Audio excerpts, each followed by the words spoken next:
Hi, everybody. Alexia and I welcome you to our podcast. And today is probably one of the biggest of the all-time medical breakthroughs. And I think a lot of you heard the name. It's called epigenetics.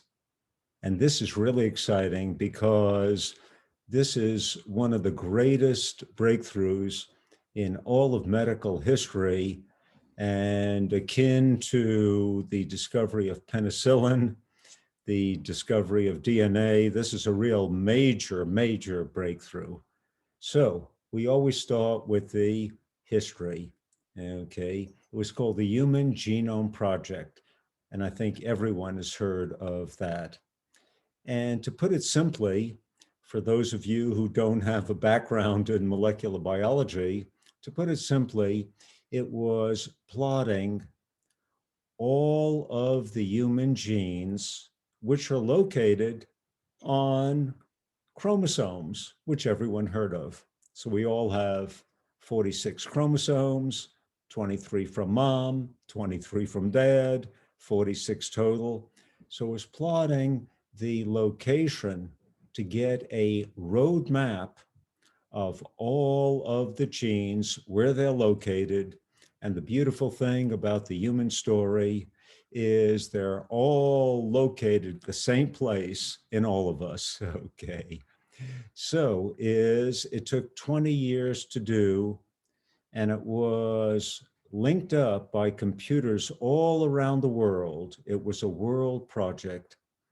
And it took a long time, even with the computers, okay, because there's so many bases, 3 billion bases in DNA, the genetic material.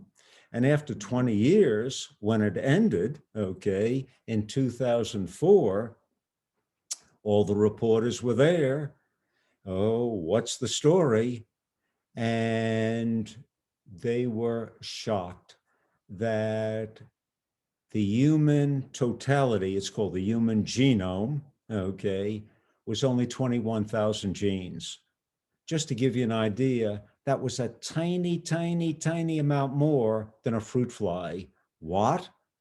The medical world was shocked. They ran it again because they didn't believe it, okay? But it was true. Only 21,000 genes, because how do you explain the incredible complexity that we have, the joints, the brain? We need a lot more genes than that. The extrapolation figures were something like about 400,000 genes, only 21,000. One of the greatest medical epiphanies ever. It's true, there's only a small number of genes, 21,000, but the catch is there's 2 million switches. That's the catch. And the sum total of all those switches we call the epigenome. So the analogy is kind of like a piano. I believe, I could be wrong on this, but I think there's something like 81 keys. But with those 81 keys, there's an infinite number of melodies that one can play. Wow, the medical textbooks have to be rewritten. Also, the high school and junior high school textbooks have to be rewritten. What does this mean in everyday life? What it means in everyday life, okay, is that, again, this is a simple version, of course, but the heart of it is that you have the power to turn on the good genes, and you have the power to turn off the bad genes. What a concept. You are in the driver's seat. You are in control. And the experts, the general consensus is that something like 80% of this is in your control. That is a powerful concept, the word empowerment. Now, Alexia always says to me, make sure that, with all this theoretical stuff, that you give every one of our podcast people some takeaway. What does this mean in everyday life? Well, here it is. And that is that in everyday life, just one simple little example, okay, of how you can turn on your good genes. And actually, this is in our previous podcast, if we hyperlink. And that is, remember when Alexia and I mentioned to you that if you do 20 minutes, as little as 20 minutes a day of aerobic exercise, if you're a senior, you can't run, no problem, just a brisk walk. Just doing that can actually turn on the good genes. And here is the little algorithm for that.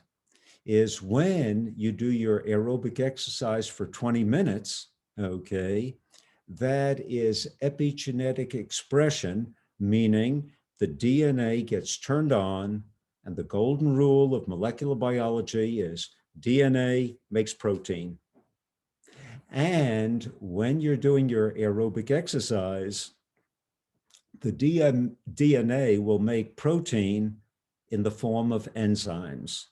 All enzymes are protein. And those enzymes that are made is in our previous podcast many, many times, is that those enzymes will increase the number of enzymes in the mitochondria, the energy factory, to produce dollar bills for the body. But we don't call them dollar bills, we call it ATP.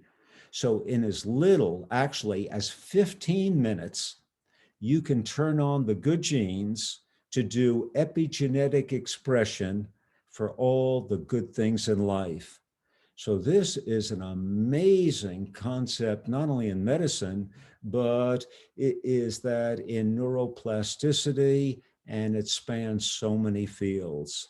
So Alexia and I will give you a lot more pointers on how you could bring epigenetics into your own life for turning on the good genes and turning off the bad genes. So thanks, Alexia, for always insisting on practical, takeaway, everyday, pragmatic information to help you out. Thank you so much. And Alexia and I wish you a wonderful day, and we'll see you tomorrow. Bye-bye.